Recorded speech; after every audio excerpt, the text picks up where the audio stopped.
My name is Johnny Perez. I'm a father, I'm a son, I'm a brother, an uncle, a student, a mentor, and I'm also an advocate who advocates on behalf of people who are formerly incarcerated. But in August of 2001, I found myself shackled to a man on a bus heading upstate where I would eventually serve 13 years in prison. I didn't know exactly what to expect and what was in front of me, what was my future, but I know that behind me, what I left was my little girl, my daughter, who was born just 2 days before I was arrested. There are 2.1 million people in prison in America. 4 million more live under the constant supervision of probation. No other civilization in history has incarcerated so many of its own citizens. But prison, as we know it in America, has not been around for as long as one might think.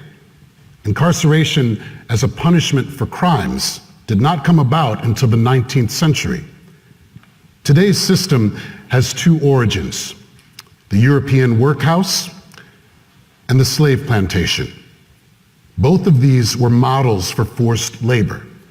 Inhabitants were the poor, the homeless, the mentally ill, and former slaves who had been re-enslaved and leased to landholders under conditions much like slavery.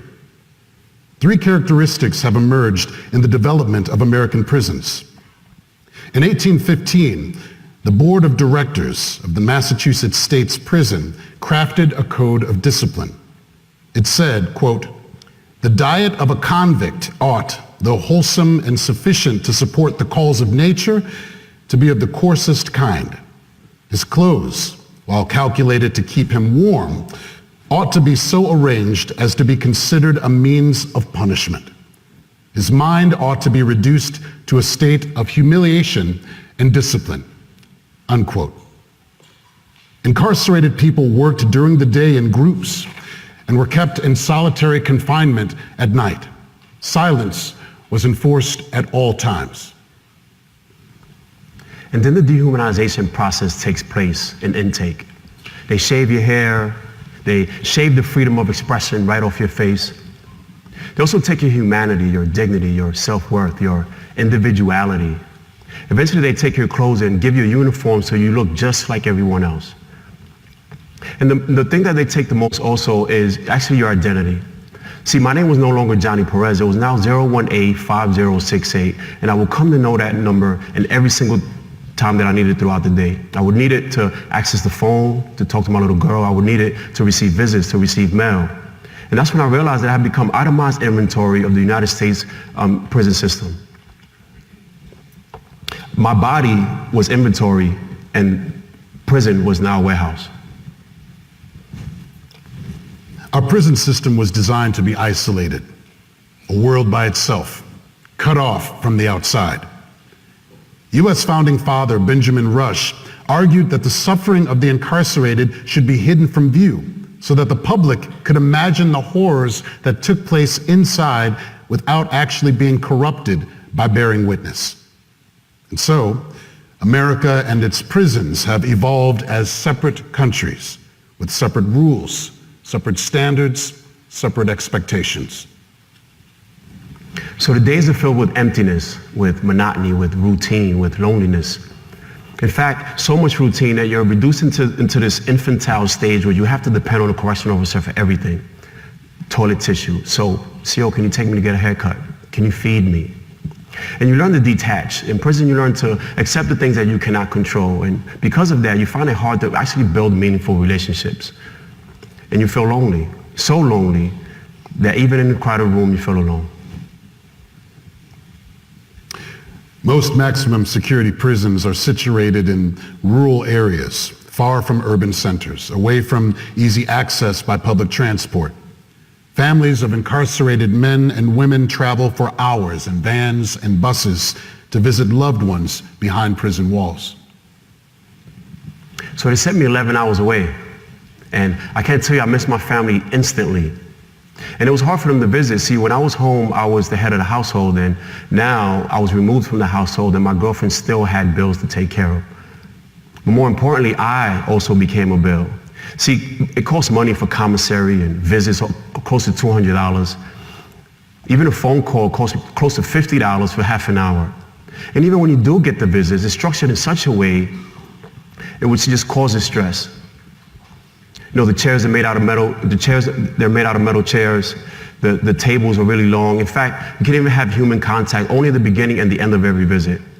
I can't tell you how many times I was told that my little daughter couldn't sit on my lap throughout a 6-hour visit. And that's because in a lot of times in prison, they see visits as a privilege and not as a right.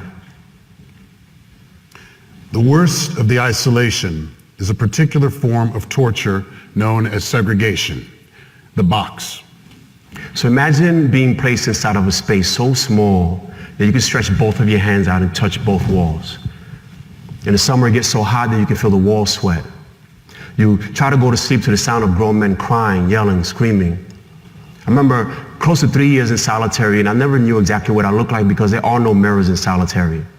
In fact, some cells don't even have windows. And most importantly of all, there's little to no meaningful human contact. And I can't tell you the number of times when I tried to get the corrections officer's attention, the only person who I had contact with who fed me at 7, 12, with the last meal at 4 o'clock in the morning. I ended up cursing him out, and eventually he reacted. And yes, now you acknowledge the fact that there's another human being inside of the cell. Yes, I am alive. Yes, I have not died yet. But along with that also came another misbehavior report leading to more time in solitary. Early versions of prison were designed to deprive a person of the rights that made them fully human in the eyes of the law. This was known as civil death. Civil death absolved the state of the responsibility of actually killing felons, yet it had the effect of rendering someone a ghost, a non-person, an outcast. In cases of civil death, the citizen dies, but the person remains. It removed a person's right to vote or to make contracts. In some states, a felon's wife automatically became a widow, making her free to remarry without obtaining a divorce. In other cases, felons were denied the right to own property. It was a means by which punishment for a crime could be never-ending. And society has a long memory. So I finished my time in prison, and now I try to start my life all over again. But I came to realize that society was just another prison surrounded by an invisible fence. And sometimes that fence became a lot more clearer. For example, when I tried to get a job, I went on over 50 job interviews. When I go to school, I found out I wasn't eligible for financial aid. Even when I try to go back and live in the same public housing area in which I lived at before my incarceration, I found out I can't go back to live in the same space where I grew up in. And you come to realize that the collateral consequences of having a criminal record last forever. 1 in 13 black men in America cannot vote. In some counties, the number rises to 1 in 3. So you leave prison, and here it is at 34 years old, just trying to start my life all over again.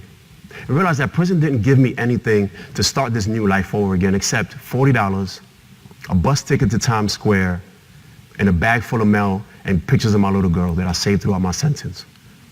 And you get to Times Square and you look around and you're overwhelmed by the different colors, the reds, the blues, the orange, the cacophony of different languages, the different smells, the sound of a child's laughter. You realize that there are no children in prison. In fact, you realize that you're standing there and you haven't crossed the street for the last 13 years. More than 11 million people cycle in and out of jails in America every year. The man who is released from prison is 8 times more likely to commit suicide. 2.7 million children are living apart from a parent because they are incarcerated. And of those who are released from prison, a full 75% will return to prison within 5 years. Our prisons did not evolve due to some inimitable law of nature. We have the prison system we built. We have the prison system that over time we have designed. And it can be redesigned. And if I only had one wish for the men and women that I left behind those barbed wire fences, it would be to have a system that empowers them, that gives them the resources to become better people. I mean, just imagine if we invested in people instead of prisons.